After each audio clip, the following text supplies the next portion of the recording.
जय हिंद दोस्तों। आज बात करेंगे हिस्ट्री क्लास 12th चैप्टर 4 जिसका नाम है विचारक, विश्वास और इमारतें। और आज इस वीडियो में आप सबको VBI सब्जेक्टिव क्वेश्चन कराने वाले हैं जो कि आपके बोर्ड एग्जाम के लिए बहुत इंपॉर्टेंट है। तो आप इस वीडियो को शुरू से लेकर अंत तक जरूर देखिएगा क्योंकि चैप्टर 4 से आपको सबसे ज़्यादा प्रश्न पूछे आते हैं। तो इस वीडियो को थोड़ा सा भी स्किप मत कीजिएगा क्योंकि मेरे दोस्त इस चैप्टर 4 से कम आपको 7 नंबर सब्जेक्टिव प्लस 3 नंबर आपको ऑब्जेक्टिव या 2 नंबर ऑब्जेक्टिव पूछे आते हैं। तो इस वीडियो को आपको थोड़ा सा भी स्किप मत करना है और शुरू से लेके अंत तक देखना है। अब चलिए हम यहाँ से स्टार्ट करेंगे। और उससे पहले मेरे दोस्त एक बात और समझ लीजिए, आपका चैप्टर 4 जिसका नाम है विचारक, विश्वास और इमारतें, जो कि अगर आप एनसीईआरटी बुक खरीदे होंगे तो उसका आपका फुल एक्सप्लेनेशन हो गया है, जिसका लिंक आपको आई बटन में या तो वीडियो के डिस्क्रिप्शन में हिस्ट्री प्लेलिस्ट मिलेगा, वहाँ से जाके आप देख सकते हैं। अगर वो वीडियो अगर आप देख लेते हैं तो आपको सब्जेक्टिव में प्लस ऑब्जेक्टिव में थोड़ा सा भी दिक्कत नहीं होगा। अब चलिए हम यहाँ से स्टार्ट करते हैं और आपके सामने 1 नंबर प्रश्न आ गया। चलिए अब यहाँ पर 1 नंबर प्रश्न में क्या लिखा है, स्तूप, चट्टी एवं विहार से आप क्या समझते हैं। तो इसका उत्तर आपको सबसे आसान भाषा में देंगे और आपको समझ में भी आएगा। अब चलिए क्या देना है, आपको पॉइंट नंबर इसी प्रकार बनाना है। सबसे पहले उत्तर देना है इसका स्तूप, चट्टी एवं विहार, जो कि आपको जो चेक करेगा ना वो आपको 2 नंबर देने से थोड़ा सा भी कतराया नहीं। ऐसा लिखना है कि 2 नंबर आपको 100% दे और 5 नंबर भी 100% दे, ऐसा लिखना है। ठीक है, इसी प्रकार का आपको उत्तर इस चैनल पे मिलेंगे। चलिए इसका स्तूप के बारे में देखते हैं।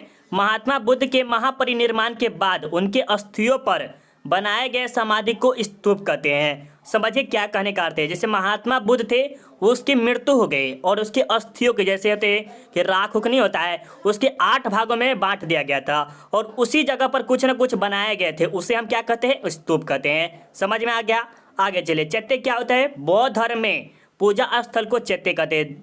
पूजा स्थल समझते हैं ना कि अभी के जो समय में क्या होता है, पूजा पाठ बहुत ही ज़्यादा होता है, तो उस टाइम में भी होता था, उसे हम क्या कहते हैं, चैत्य कहते हैं। इसका निर्माण संभवतः पहाड़ी के ऊंचे भाग पर किया जाता है, मतलब पहाड़ी सबको मान उनकर किया जाता था। ठीक है, तो ये समझ गए। और आगे देखिए, बौद्ध भिक्षुओं के निवास स्थान को विहार कहते हैं। क्या कहते हैं, विहार कहते हैं। ये समझिएगा, जो स्टूडेंट बिहार से हैं उसे के लिए तो और अच्छा बात है कि बिहार क्यों कहा जाता है, ये आपको फर्स्ट नंबर आपको ये याद ज़्यादा खासकर रखना है। तो ये प्रश्न 1 नंबर आपको 100% उम्मीद दिलाते हैं मेरे दोस्त, आपको समझ में आ गया होगा। अब चलिए आपके सेकेंड नंबर प्रश्न चलते हैं। उससे पहले मेरे दोस्त एक बात और समझ लीजिए, अभी तक चैनल को सब्सक्राइब नहीं किया, सब्सक्राइब कर लीजिए, बेल आइकन को ऑल जरूर कर लीजिएगा क्योंकि आपको MVBI सब्जेक्टिव क्वेश्चन दिया जाएगा जो कि लास्ट में आपके एग्जाम के 1 मंथ बचेंगे उस टाइम देंगे, जो कि आपके बोर्ड में हूबहू उसी प्रश्न को देखने को मिलेंगे। तो चैनल को सब्सक्राइब करेंगे तभी ना आपको दिखेंगे। प्लस आपको अगर PDF चाहिए तो लास्ट तक बने रहिए, आपको PDF जरूर मिलेगा। चलिए, अगर आपको 12th क्लास का ऑल नोट्स चाहिए तो आप हमें इस नंबर पर संपर्क कर सकते हैं, जहाँ पर आपको मॉडल पेपर, क्वेश्चन बैंक सभी के सभी ऑल टू ऑल मिलेगा इस नंबर पे। फ्रॉड नहीं, आपको 100% मिलेगा तो मिलेगा। अब चलिए आपके सामने 2 नंबर प्रश्न में क्या करा है कि चौथी बौद्ध संगीति क्यों बुलाई गई तथा इसका क्या महत्व है। चौथी बौद्ध संगीति जो बुलाई गई थी इसका क्या महत्व है। तो आपको उत्तर देना है कि गौतम बुद्ध के महापरिनिर्वाण का क्या होता है, मृत्यु के पश्चात चले जाना या मृत्यु मोक्ष प्राप्त कर लेना, वही होता है। ठीक है, तो गौतम बुद्ध के महापरिनिर्वाण के पश्चात समय समय पर बौद्ध धर्म की वर्णन हेतु अनेक बौद्ध सभाओं का आयोजन किया गया। मतलब कि कह रहा है कि जब गौतम बुद्ध जीवित थे तो उसके अलग अलग प्रचार होता था, लेकिन उसके मृत्यु के बाद क्या हुआ, समय समय पर बौद्ध धर्म के वर्णन हेतु अनेक बौद्ध सभाओं का आयोजन किया गया, जिसे बौद्ध संगीति के नाम से जाना जाता है। प्रथम बौद्ध संगीति में कनिष्क के शासनकाल में कश्मीर के कुंडलवन में वसुमित्र की अध्यक्षता में की गई थी। देखिए, प्रथम जो बौद्ध संगीति हुई थी, जो कि हम आपको पहले बताए होते कि प्रथम हुई थी, सेकेंड हुई थी, इसके थर्ड हुई थी, इसके फोर्थ हुई थी, और जो चौथा जो हुआ था वो कनिष्क के काल में होता। और प्रथम जो हुआ था वो आपको बताना है, और सेकेंड जो हुआ था आपको बताना है, और थर्ड भी आपको बताना है कमेंट बॉक्स में। ठीक है, इस संगीति का मूल्य उद्देश्य बौद्ध संतों के आपसी विवाद को दूर करना था। और ये जो चौथी बौद्ध संगीति बुलाई गई थी, क्योंकि जो आपसी मतभेद था, जैसे नहीं होता है कि किसी किसी में मतभेद हो जाना, उसी प्रकार क्या था, वो बौद्ध संतों में क्या था, मतभेद था, उसके दूर करने के लिए ये सब बनाया गया था। ठीक है, अब आगे चलिए, आपको ये भी पॉइंट याद रखना है कि इस बौद्ध संगीति का मूल्य उद्देश्य यह था कि इसमें पहली बार संस्कृत भाषा का प्रयोग किया गया था। किसका, संस्कृत भाषा का भी प्रयोग किया गया था। बौद्ध धर्म का पवित्र धर्म ग्रंथ त्रिपिटक पर विभाषा शास्त्र नामक टीका लिखी गई तथा इस संगीति में बौद्ध धर्म हीनयान और महायान नामक दो गुट में बट गए। और उसी समय ये दो गुटों में बट गया और थोड़ा सा मतभेद भी होने लगा किसमें, बौद्ध धर्म में, इसीलिए बुलाया गया था। तो ये प्रश्न आपको कैसा लगा ये आप हमें कमेंट करके जरूर बताइएगा। अब चलिए आपके सामने 3 नंबर प्रश्न है और 3 नंबर प्रश्न आपके MVVI है। क्या है, MVVI है, इसे याद जरूर कर लीजिएगा, ठीक है। क्या लिखा है, हीनयान और महायान से आप क्या समझते हैं, हीनयान और महायान से आप क्या समझते हैं। उत्तर में आपको इसी प्रकार देना है ताकि आपका 2 नंबर या 5 नंबर कोई भी नहीं रोक सकता। ये शायद 5 नंबर नहीं 2 ही नंबर का है। कैसे उत्तर देना है से देखिए। हीनयान और महायान बौद्ध धर्म की 2 अलग अलग शाखाएं किसकी है, बौद्ध धर्म की है, ये याद रखिएगा। हीनयान और महायान किस धर्म की है, तो बौद्ध धर्म की है। चौथी बौद्ध संगीति जिसका आयोजन कश्मीर के कुंडलवन में कनिष्क के शासनकाल में आयोजित किया गया था। किसके शासनकाल में मेरे दोस्त, कनिष्क के शासनकाल में। किसके, कनिष्क के शासनकाल में। आपसे पूछा भी जा सकता है कि चौथी बौद्ध संगीति किसके शासनकाल में हुई थी, तो कनिष्क के काल में। और तृतीय जो हुई थी वो पाटलिपुत्र में हुई थी और द्वितीय जो आपको हुई थी वैशाली में और प्रथम जो हुई थी राजगिरी में हुई थी। ये आपको हम कमेंट में भी आपको बताए थे बोलने के लिए और हम भी बोल दिए, ठीक है। चलिए, शासनकाल में आयोजित किया गया था। इसका उद्देश्य बौद्ध संतों के आपसी मतभेद को दूर करना था। क्या था, आपसी मतभेद को दूर करना था। लेकिन इस बौद्ध संगीति में महात्मा बुद्ध को ईश्वर मानने और महापुरुष मानने पर बौद्ध धर्म 2 संप्रदायों में बट गया। इसमें महायान महात्मा बुद्ध को ईश्वर के रूप में मूर्ति बनाकर पूजा करने लगा तथा हीनयान उनके सिद्धांतों में विश्वास करके उसका प्रचार प्रसार करना स्टार्ट कर दिया। अब थोड़ा सा समझिए क्या करा है। ये जो हीनयान है और महायान है ये बौद्ध धर्म के 2 अलग अलग शाखाएं हैं। क्या है, अलग अलग शाखाएं, जो कि चौथी बौद्ध संगीति के समय हुई थी जिसका शासन किसने किया था, कनिष्क ने करवाया था। ये याद रखिएगा। और इससे ज़्यादा आपको इम्पोर्टेंट यहाँ रखना है कि इसमें महायान जो है वो क्या किया, महात्मा बुद्ध की मूर्ति बनाकर, नहीं होता कि भगवान का जैसा होता है अभी फिलहाल, तो उस टाइम में महात्मा बुद्ध की मूर्ति बनाकर और उसका पूजा पाठ करना स्टार्ट कर दिया। और ये जो हीनयान थे वो क्या किए, जो बौद्ध धर्म द्वारा सिद्धांत नहीं होता है कि ये करो मुक्ति प्राप्त करने के लिए ये करो, तो ये करने के लिए वो क्या किया, हीनयान उन सिद्धांतों का पालन करना स्टार्ट कर दिया और प्रचार प्रसार भी किए। तो ये कुछ कारण थे, इसे याद जरूर कीजिएगा, बहुत ही VVI है, ठीक है। अब चलिए आपके सामने पीटक क्या है, ये भी प्रश्न आपको VVI है क्योंकि ये भी प्रश्न आपको 2 से 3 बार पूछे गए प्रश्न है, ठीक है। तो सबसे पहले आपको क्या लिखा है, पीटक क्या है, पीटक क्या है। उत्तर में आपको देना है पीटक जिसका शाब्दिक अर्थ टोकरी होता है। क्या होता है, देखिए बाहर से आपको आवाज़ आ रही है लेकिन कोई टेंशन नहीं, हम आपको ज़्यादा से ज़्यादा कस के बोलने की कोशिश कर रहे हैं ताकि आपको समझ में भी आए और बाहर से आवाज़ आपको नहीं आए, ठीक है। चलिए, पीटक जिसका शाब्दिक अर्थ टोकरी होता है, क्या होता है। अब चलिए आपके सामने 4 नंबर प्रश्न क्या है, पीटक क्या है। उत्तर में आपको लिखना है पीटक जिसका शाब्दिक अर्थ टोकरी होता है। क्या होता है, टोकरी होता है। यह बौद्ध धर्म की सबसे प्रमुख ग्रंथ है। क्या है, यह बौद्ध धर्म की सबसे प्रमुख ग्रंथ है।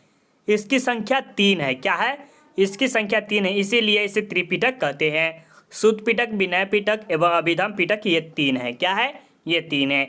सबसे पहले आपको क्या समझना है, पीटक क्या होता है। तो पीटक का शाब्दिक अर्थ क्या होता है, टोकरी। टोकरी मतलब समझते कि आम रखने वाला होता है वो, चाहे सेब मानिए कोई सामान रखने वाला होता है। उसी प्रकार बौद्ध धर्म की सबसे प्रमुख ग्रंथ क्या है, पीटक है। इसकी संख्या कितनी है, 3 है, इसीलिए इसे क्या कहते हैं, त्रिपिटक कहते हैं। कौन कौन से, सुत्त पिटक, अभिधम पिटक, सॉरी विनय पिटक, अभिधम पिटक है। ये जो है क्या है, 3 पिटक है और तीनों पिटक को क्या में रखा जाता था, टोकरी में रखा जाए, जैसे आम को रखते हैं उसी प्रकार। तो ये समझ में आ गया होगा। चलिए, बहुत अच्छा। अब आपके सामने ये भी प्रश्न बहुत ही ज़्यादा इंपॉर्टेंट है और इसे भी याद कर लीजिएगा। ये आपके VVI है, सिर्फ VVI, MVVI नहीं है। जैन धर्म के त्रिरत्न के बारे में आप क्या समझते हैं, जैन धर्म के त्रिरत्न के बारे में आप क्या समझते हैं। तो सबसे पहले आपको क्या लिखा है कि उत्तर में लिखना है त्रिरत्न महावीर स्वामी ने कर्म फल से छुटकारा पाने के लिए त्रिरत्नों का अपनाने पर बल दिया है। ये निम्न है। क्या किया गया था, महावीर स्वामी जो थे वो क्या किए, कर्म फल, जैसे हम नहीं कहते हैं कि कर्म जैसा कर्म करो वैसा फल पाओगे, तो वो कर्म फल से छुटकारा पाने के लिए तुम कर्म पे विश्वास ही, फल पे विश्वास ही मत करो, कर्म करते चलो, फल पे विश्वास मत करो। तो उससे छुटकारा पाने के लिए त्रिरत्न को अपनाया है, जो कि देखिए इस प्रकार लिखा है। सबसे पहले क्या है, समय ज्ञान, समय दर्शन, समय आचरण। क्या क्या होता है ये समझिए। सच्चा एवं पूर्ण ज्ञान का होना ही समय ज्ञान है। जैसे हम आपको पढ़ा रहे और अगर आपको मेरे पास थोड़ा सा ज्ञान नहीं है तो ये मेरे लिए अपूर्ण ज्ञान है, समझ रहे। जो कि दुनिया में कोई भी ऐसा आदमी नहीं है जिसको पूर्ण है। क्या है, दुनिया में ऐसा कोई भी आदमी नहीं है जो पूर्ण है ज्ञान के मामले में, सब अपूर्ण है, थोड़ा ना थोड़ा मान्य देखा जाए तो वो अपूर्ण है। तो वही कह रहा है कि सच्चा एवं पूर्ण ज्ञान को ही होना अब समय ज्ञान है। अब देखिए सामयिक दर्शन में क्या है, सत्य में विश्वास एवं यथार्थ ज्ञान के प्रति श्रद्धा की सामयिक दर्शन है। क्या है, ये हो गया। आचरण में देखिए सच्चा आचरण एवं सांसारिक विषयों से उत्पन्न सुख दुख के प्रति संभाव ही सामयिक आचरण है। तो ये पॉइंट आपको याद रखना पड़ेगा मेरे दोस्त। सबसे अगर शॉर्टकट तरीका बताए तो आपको लिखिएगा तब ये बोर्ड में 90+ लाइएगा, 95 ला सकते हैं। उम्मीद अगर हौसला होना पाने का कुछ तो ज़रूर आप पा सकते हैं, बट हौसला ही नहीं रहेगा, बुलंद हौसला नहीं रहेगा तो आप कुछ नहीं कर सकते हैं। ठीक है, तो हौसला रखिए कि बुलंद रखिए। क्यों, लिखते चलिए, पढ़ते चलिए, रोज़ बाय रोज़ लिखिए, 2-2 3 पेज लिखिए, यही सब लिखिए। बोर्ड में आपको अच्छा नंबर कोई नहीं रोक सकता है। ये देखिए 6 नंबर प्रश्न में क्या है, बौद्ध धर्म के अष्टांगिक मार्ग को लिखे। क्या लिखे, अष्टांगिक मार्ग को लिखे। सबसे पहले 1 नंबर में दिया है 8 होते हैं। ये कितने होते हैं, अष्टांगिक मतलब क्या, 8 होते हैं। याद रखिएगा, समयक दृष्टि, समयक वाणी, समयक संकल्प, समयक कर्म, समयक व्यायाम, समयक, और यहाँ पर कुछ छोटे क्या है, समयक स्मृति, समयक समाधि। ये 8 प्रकार के होते हैं, इसे जरूर याद रख लीजिएगा। अब चलिए आपके सामने 7 नंबर प्रश्न। आपके टोटल प्रश्न की संख्या कितनी है, 15 है। थोड़ा सा लंबा वीडियो का बनेगा लेकिन आपके लिए VBI समझिए सब के सब। ठीक है, चलिए, बौद्ध संगीति क्यों बुलाई गई, इसका क्या उद्देश्य था। बौद्ध संगीति क्यों बुलाई गई थी, इसका उद्देश्य क्यों था। तो देखिए उत्तर में आपको लिखना है, बौद्ध भिक्षुओं के बीच के आपसी विवाद को दूर करने के लिए तथा बुद्ध के विचारों को फैलाने के लिए बौद्ध संगीति बुलाई गई थी। इसका आयोजन 4 बार किया गया था। क्या किया था, 4 बार किया गया था। याद रखिएगा क्यों बुलाया गया था, तो सबसे पहले विवाद को दूर करने के लिए, किसके, तो बौद्ध के धर्म के, और साथ ही साथ उसे फैलाने के लिए, उसके जो विचार था, अच्छी अच्छी भावनाएं थे, उन सबको फैलाने के लिए इन 4 को अपनाया गया था। सबसे पहले कहाँ कहाँ किया गया है, प्रथम बिहार के राजगीर में किया गया था। कब किया गया था, प्रथम बिहार के राजगीर में किया था। याद रखिएगा कि प्रथम बौद्ध संगीति कब हुई थी, तो सॉरी कहाँ हुई थी, तो राजगीर में। द्वितीय बौद्ध संगीति कहाँ हुई थी, तो वैशाली में। तृतीय बौद्ध संगीति कहाँ हुई थी, पाटलिपुत्र में। चौथी बौद्ध संगीति किसके शासनकाल में थी, तो ये कुंडलग्राम में हुई थी, कनिष्क में हुई थी। ठीक है, कनिष्क के शासनकाल में, और ये हुआ था जो कुंडलग्राम में हुआ था, कुंडलवन में। याद रखिए, थोड़ा सा बोलने में दिक्कत हो रहा है। ठीक है, चलिए यहाँ तक आपको डाउट क्लियर है। चलिए बहुत अच्छा। ये भी प्रश्न आपको बहुत ही ज़्यादा MVVI है। क्या है, MVVI है ये क्या है, MVVI। सॉरी, आपको एक थोड़ा सा मिस्टेक हम कर दिए हुए, ज़्यादा से ज़्यादा देखिए हीनयान या महायान, ये प्रश्न जो ये दिख रहे हैं, ठीक है, प्लस आपको 3 नंबर प्रश्न दिखे, और आपको ये जो है 8 नंबर, इसमें से एक जो है आपका MVVI। क्या है, MVVI प्रश्न है। थोड़ा सा बोलने दे, गलत हो गया, लेकिन ये तीनों में से आपको एक VVI है, MVVI है। ठीक है, तो दोनों याद कर लीजिएगा। चलिए अब देखिए आपके क्या नाम बताया, श्वेतांबर और दिगंबर से आप क्या समझते हैं। श्वेतांबर मतलब श्वेत वस्त्र, आप सुनने से ही लग रहा है। दिगंबर मतलब दिग मतलब नग्न होता है, ये होता है। ठीक है, चलिए आप समझिएगा क्या होता है। श्वेतांबर और दिगंबर जैन धर्म की 2 अलग अलग शाखाएं, किसके हैं। अभी जो आप हीनयान और महायान देखे वो बौद्ध धर्म की थी। क्या थी, वो बौद्ध धर्म की थी, और ये जो श्वेतांबर और दिगंबर देख रहे हैं ये जैन धर्म की है। ठीक है, याद रखिएगा, बहुत ज़्यादा इंपॉर्टेंट है। महावीर स्वामी के मरने के बाद मगध में भयंकर अकाल पड़ा। कहाँ, मगध का जो शासनकाल था वहाँ पर भयंकर अकाल पड़ा। अकाल के दौरान कुछ संत भद्रबाहु के नेतृत्व में दक्षिण भारत चले गए। कहाँ चले गए, और वहाँ से चल के वह दूसरे जगह चले गए, और कुछ संत स्थूलभद्र के नेतृत्व में मगध में ही रह गए, और ये जो कुछ थे वो बाहर चले गए, और वो जो थे वहीं पर रह गए। अकाल की समाप्ति के बाद जब दोनों संत एक जगह इकट्ठा हुए तो वर्चस्व को लेकर दोनों में विवाद छिड़ गया। वर्चस्व मतलब क्या होता है, शासन करना। क्या होता है, शासन करना। जैसे आपको बता दें, 2 ध्रुवीयता का वर्चस्व। क्या होता है, 2 ध्रुवीयता का वर्चस्व। ये आपको पॉलिटिकल साइंस में, जो स्टूडेंट पॉलिटिकल साइंस ले होंगे उसको पता होगा, और वो भी हम आपको पढ़ाए हुए हैं। जितने भी आपको हम पढ़ाते हैं चैप्टर वाइज पढ़ाते हैं, और एक्सप्लेनेशन के साथ पढ़ा रहे हैं इस बार। ठीक है, तो आप सबका सपोर्ट बनता है, थोड़ा हमारा सपोर्ट कीजिए, शेयर वोट कीजिए, क्योंकि आपके लिए इतना बनाने में बहुत ज़्यादा मेहनत लगती है। तो वर्चस्व को लेकर दोनों में विवाद छिड़ गया। किसमें, तो कुलकुल में हीनयान नहीं है, श्वेतांबर और दिगंबर के जो लोग थे उसमें क्या हो गया, वर्चस्व को लेकर विवाद छिड़ गया, जिससे जैन धर्म दो गुटों में बंट गया। और क्या होगा, दोनों के दोनों दो गुट में बंट गया। इसमें कुछ संत ने इस भद्रबाहु के नेतृत्व में वस्त्र त्याग दिया। क्या क्या, ये जो भद्रबाहु थे उसकी नेतृत्व में, उसके बारे में आके, उसके तरफ से आके वस्त्र को ही त्याग दिया कि हम अब वस्त्र कभी भी ग्रहण नहीं करेंगे, मतलब कि अपने अंदर नहीं पहनेंगे उनेंगे, जिसे दिगंबर कहते। क्या कहते हैं, दिगंबर कहते हैं। बिना कपड़ा के रहना, क्या कहता है, बिना कपड़ा के रहना। तथा कुछ संत स्थूलभद्र के नेतृत्व में श्वेत वस्त्र का धारण किया, उसे श्वेतांबर कहते हैं। याद रखिएगा, शॉर्टकट याद रखिए, श्वेतांबर और दिगंबर क्या कहते हैं। श्वेतांबर और दिगंबर जैन धर्म के दो प्रमुख ग्रंथ है, ये याद रखिएगा। और श्वेतांबर का अर्थ होता है श्वेत वस्त्र धारण करना, और दिगंबर का अर्थ होता है नग्न रहना। ये इतना बता दीजिएगा तो आपको 2 नंबर याद हो जाएगा, इतना बड़ा याद नहीं रहेगा तो भी। चलिए अब चलते हैं, आगे चलते हैं। एक बार फिर बताएंगे मेरे दोस्त, 12th क्लास का ऑल नोट्स चाहिए तो आप हमें इस नंबर पे संपर्क कर सकते हैं, जहां पर आपको मॉडल पेपर, क्वेश्चन बैंक, सभी के सभी चीज़ आपको मिलेंगे। क्वेश्चन बैंक सब के सब MPBI सब्जेक्टिव ऑब्जेक्टिव टोटल चीज़ आपको मिलने वाली है, तो इस नंबर पर एक बार संपर्क जरूर कर लीजिएगा। अब चलिए आपके सामने 9 नंबर प्रश्न क्या कह रहा है कि महावीर स्वामी के द्वारा दिया गया 5 उपदेश क्या है। सबसे पहले समझिए मेरे दोस्त, बड़े बड़े आदमी जो होते हैं, वो अच्छे अच्छे जो लोग होते हैं, वो कुछ न कुछ उपदेश देते हैं। जैसे कोई मान लीजिए महावीर स्वामी हो गया, कबीर जी हो गए, सूरदास हो गए, जो बड़े बड़े लोग हैं, संत सब जो है, वो कुछ न कुछ उपदेश दे के जाते हैं। उसी प्रकार महावीर स्वामी जी द्वारा दिया गया था 5 उपदेश थे। और क्या क्या उपदेश थे, देखिए क्या लिखा है। महावीर स्वामी ने अपने शिष्यों को कष्टों से निवारण के लिए क्या कहा, कष्टों से निवारण के लिए। यह जानते हैं कि आजकल की दुनिया में जो होता है कष्ट होता है, कि हमें ये चाहिए, कष्ट है, क्या है, कष्ट है।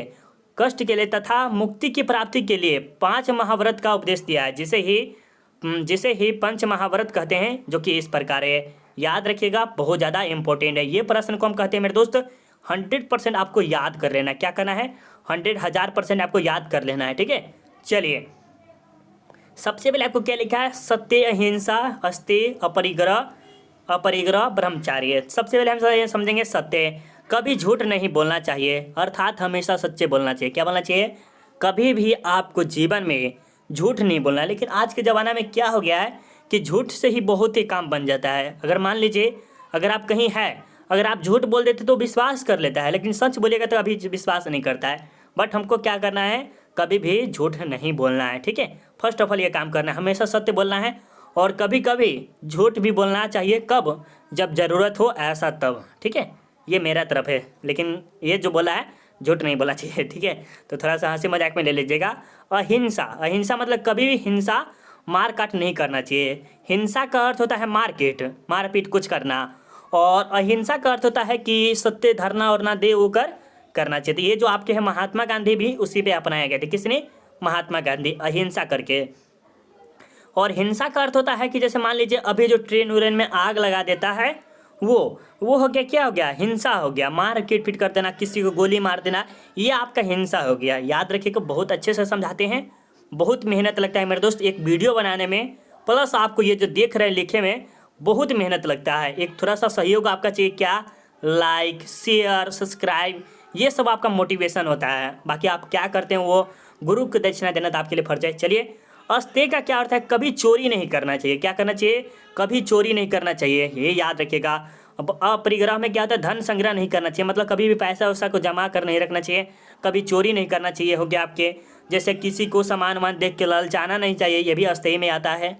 चलिए, ब्रह्मचार्य, ये सबसे लास्ट में जुड़ा था, जो कि 4 ही थे, बाद में आपको एक जुट गया था।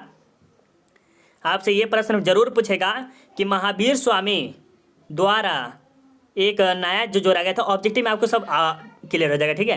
तो ब्रह्मचारी होते हैं इंद्रियों को वश में करना, अर्थात शादी विवाह नहीं करना चाहिए, शादी विवाह से मुक्त रहना चाहिए। ये कह रहे कौन, तो ये हमारे ब्रह्मचारी है। लेकिन आप सबसे ऐसा नहीं होगा, शादी विवाह कीजिएगा, पहले क्या हो जाए, सेटल हो जाइए बढ़िया जगह पे, उसके बाद शादी विवाह सब कर सकते हैं, ठीक है। चलिए, नहीं सेटल हुए तब भी कर सकते हैं पैसा। चलिए, अब आपके सामने 10 नंबर प्रश्न है कि बौद्ध धर्म के 4 आर्य सत्य को लिखे या बौद्ध के उपदेश को लिखे, ठीक है। बहुत ज़्यादा वीडियो लंबा बन गया, लेकिन तभी हम वीडियो बनाएंगे। 30 मिनट का वीडियो क्यों नहीं बने, आपको वीडियो बना के देंगे, ठीक है। चलिए, बौद्ध धर्म एक बुद्धिवादी धर्म या इनमें अंधविश्वासों का कोई स्थान नहीं था। क्या था? अंधविश्वासों का कोई स्थान नहीं था। किसमें? तो बौद्ध धर्म में। जैसे अभी के युग में देखते हैं अंधविश्वास बहुत ही ज़्यादा बढ़ गया है। फिलहाल अभी धीरे धीरे खत्म हो रहा है, बट पहले जो जमाना था, जैसे 5 साल मान सकते हैं, उस टाइम बहुत ही अंधविश्वास था। ठीक है। बौद्ध धर्म के अनुसार जीवन का अंतिम लक्ष्य है निर्माण की प्राप्ति। निर्माण मतलब कि मुक्ति की प्राप्ति कर सकते हैं।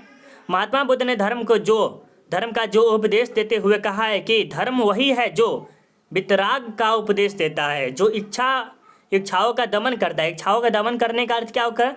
मार देता है इच्छाओं का। गौतम बुद्ध ने संसार को दुखों से परिपूर्ण माना है और कहा है कि संसार दुखों से भरा पड़ा है, और ये जो संसार है, इस संसार में जो भी लोग हैं वो सब दुख से भरा पड़ा है, बहुत है। और उस दुख का मूल्य कारण तृष्णा मतलब ईर्ष्या है। किसी की देख कर हम ईर्ष्या करते हैं, यही क्या होता है? क्या है? दुख है। और उन्होंने इस पर नियंत्रण के लिए 4 उपदेश दिए हैं, जो कि इस प्रकार है। अगर आपको जैसे ईर्ष्या, उससे दोष, उससे भरा पड़ा दुख से मुक्ति है, तो ये सबसे आप कर सकते हैं। सबसे पहले दुख होता है, दुख समुदाय होता है, दुख निरोध होता है, दुख निरोध मार्ग होता है। ये आपको चारों का चारों आप एक्सप्लेनेशन थोड़ा सा आगे चल के आपको पता चल जाएगा। ठीक है। चलिए, ये देखिए, बौद्ध संघ की कार्य प्रणाली को लिखे। क्या है? बौद्ध संघ की कार्य प्रणाली को लिखे। आपको इसका उत्तर देना है। तो ये भी थोड़ा सा VVI है, MVVI तो नहीं कर सकते, बट VVI है। ये आपके थोड़ा मोड़ा था, ये जो प्रश्न है ये आपके VVI नहीं MVVI की तरफ ले सकते हैं। ठीक है, ज़्यादा खासकर इम्पोर्टेंट है। चलिए, यहाँ पर देखिए, बौद्ध धर्म में संघ का महत्व स्थान है। क्या है? संघ का होता है जुटाव उटाव होता है, क्योंकि बौद्ध धर्म का प्रचार इस संघ के माध्यम से ही किया जाता था। संघ मतलब नहीं समझते कि 10-12 आदमी हो गया, उस संघ का प्रचार उचार करना ही कहलाता है। बौद्ध संघ की स्थापना गौतम बुद्ध ने सारनाथ में अपना पहला धर्मोपदेश के बाद 5 शिष्यों के साथ किया। बौद्ध संघ का गठन गणतंत्रात्मक प्रणाली पर किया गया था। इसे भिक्षुओं को कुछ खास नियमों का पालन करना होता था, जैसे गुरुओं। देखिए, ये जो बहुत ही इंपॉर्टेंट है, ये याद रखिएगा, बहुत ज़्यादा इंपॉर्टेंट है। क्या है? गुरुआ वस्त्र धारण करना। गुरुआ धारण जो होता है कोई वस्त्र होता है। ठीक है। प्रातः काल भिक्षा मांगने जाना तथा दोपहर में भ्रमण करके धर्म का प्रचार करना। समझिएगा क्या कर रहा है? मतलब 2 बजे तक क्या करना है? उससे भिक्षा मांगना है। 2 बजे शाम तक मान लीजिए उससे भिक्षा करना है, और बाद में उसे क्या करना है? उसके धर्म के बारे में प्रचार करना है। किसके? बौद्ध धर्म के बारे में। ये आप जरूर सुने होंगे, कभी भी सीरियल देखे होंगे, तो बौद्ध धर्म के बारे में अगर सीरियल देखेगा तो आपको थोड़ा सा ज्ञान हो जाएगा। क्या होगा?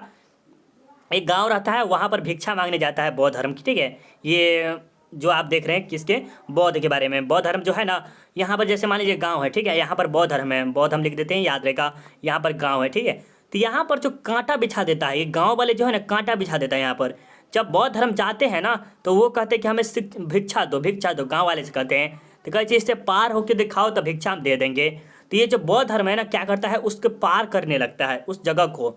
जब ये पार करता है तो खून होने लगता है गोर में, तभी भी वो चलता रहता है। क्या होता है? तभी भी वो चलता रहता है। तब वहाँ से एक जो हाथी आता है ना, क्या कहते हैं, झाड़ू उड़ नहीं बांधता है, दलित परिवार के जो होते हैं, वो आके उस कांटा को हटा देता है। तब वो भिक्षा मांगने फिर चला जाता है। बहुत ही लॉजिक वाला वीडियो है, जाके देख सकते हैं। मेरे पास हम भी देखे होते यूट्यूब पे ही, बट आप जाके और देख सकते हैं। ठीक है।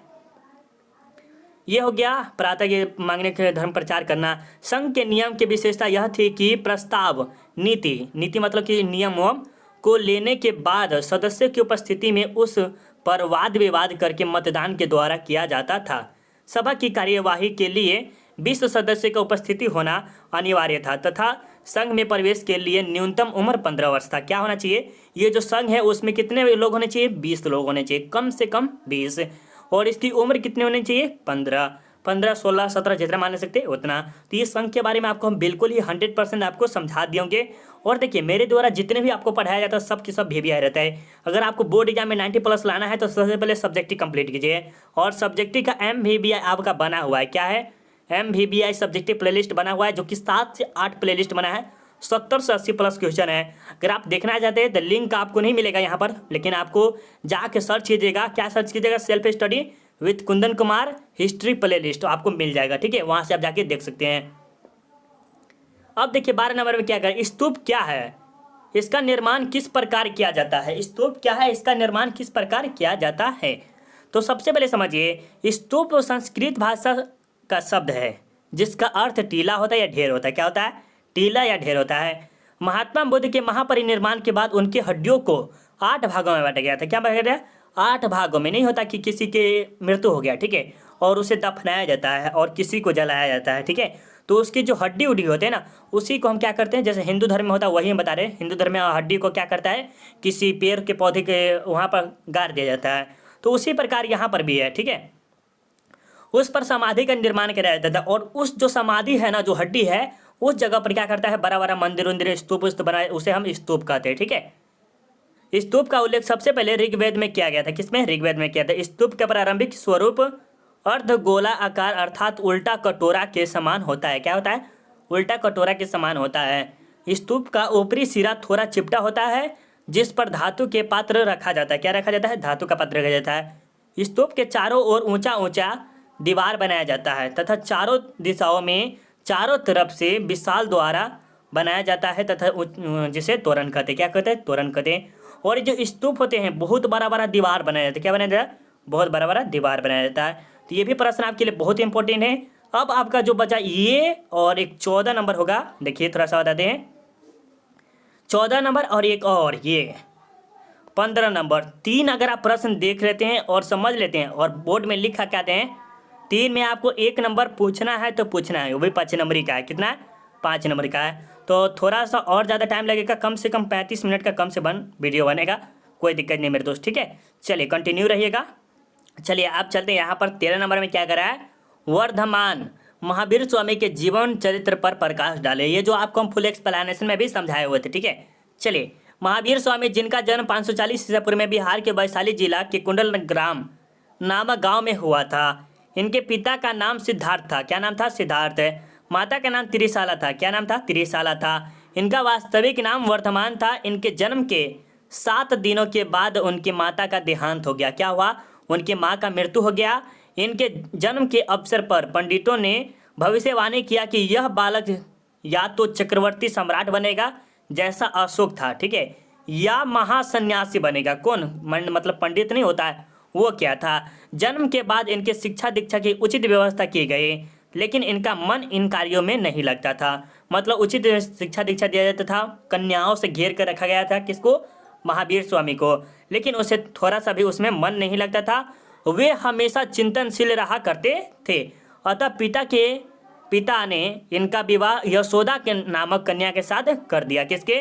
यशोदा। यशोदा याद रखिएगा, कर दिया, साथ कर दिया, ठीक है, जिससे इन्हें एक पुत्री हुई जिनका नाम अनुजा प्रियदर्शी रखा। क्या रखा?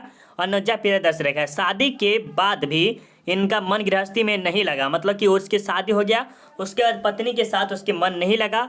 फिर बाद में क्या हुआ, अतः पिता के मरने के बाद 30 वर्ष की अवस्था में अपने बड़े भाई नंदीवर्धन की आज्ञा लेकर घर को त्याग दिया और 12 वर्ष तक भटकने के बाद राजगीर में रुजिपालिका नदी के किनारे साल वृक्ष के नीचे 42 वर्ष की अवस्था में इन्हें परम ज्ञान की प्राप्ति हुई। ज्ञान प्राप्ति के बाद ये केवलिंग कहलाए। ज्ञान प्राप्ति के बाद उन्होंने राजगीर के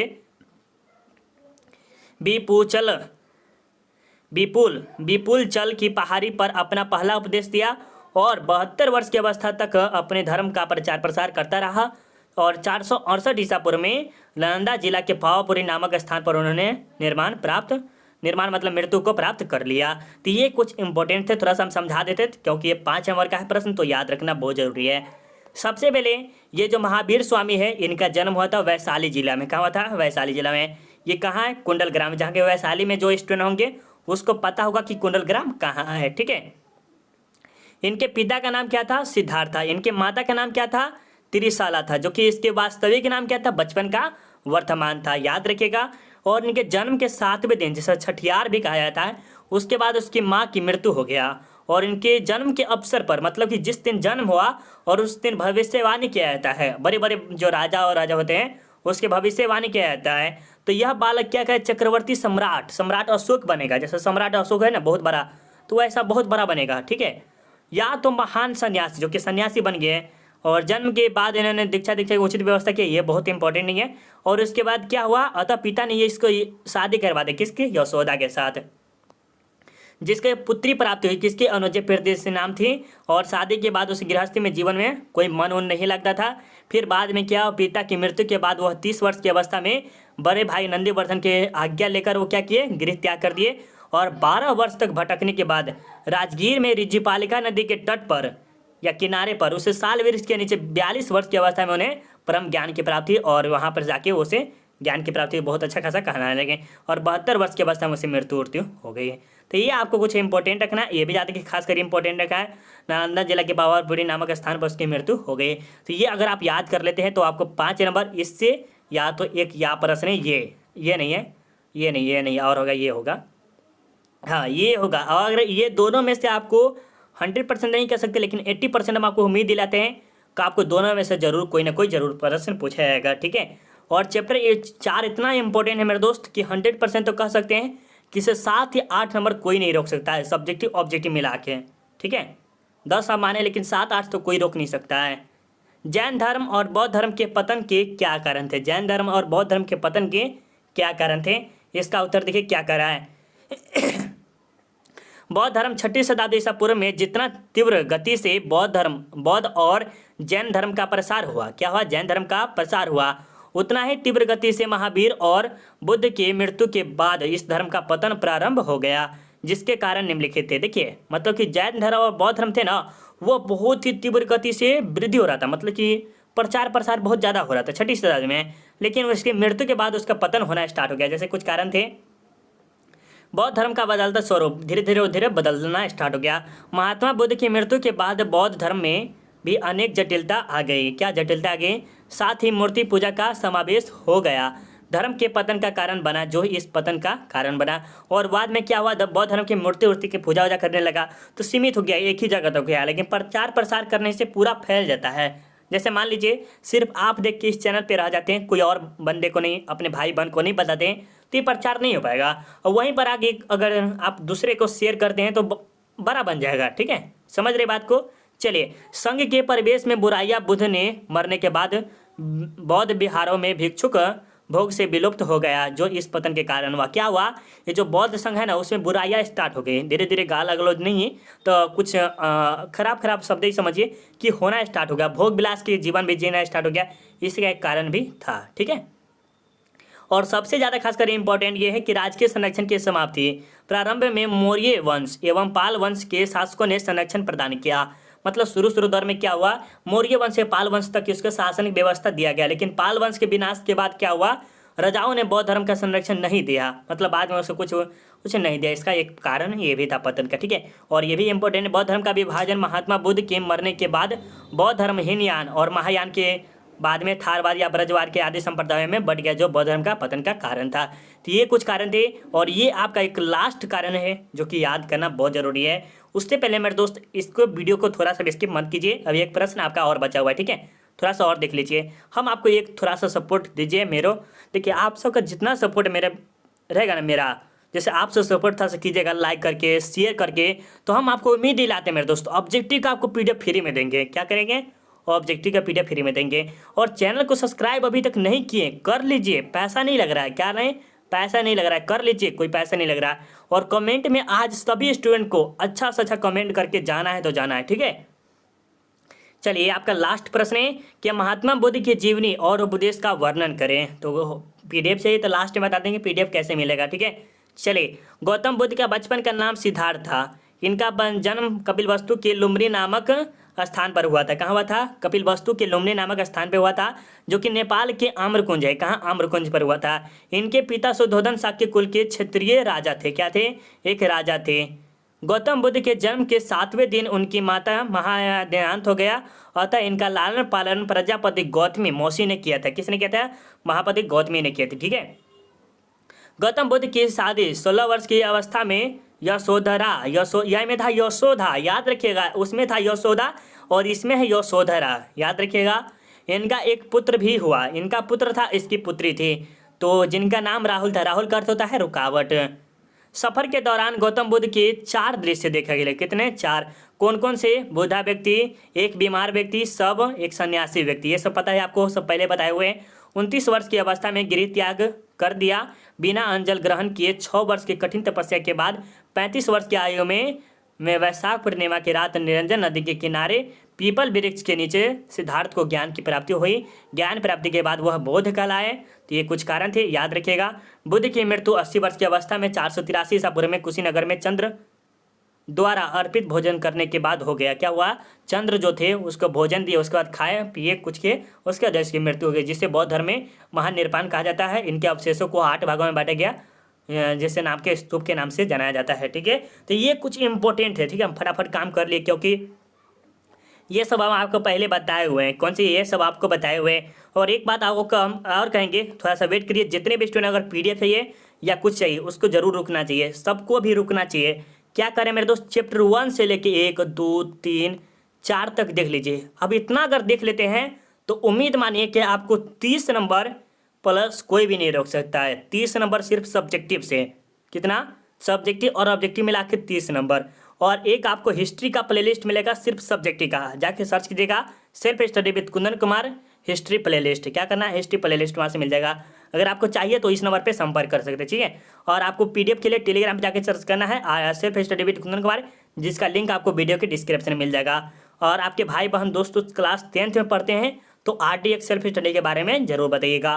मिलते हैं ऑब्जेक्टिव में, और ऑब्जेक्टिव भी धमाकेदार से समझाएंगे। चलिए अभी के लिए बाय बाय।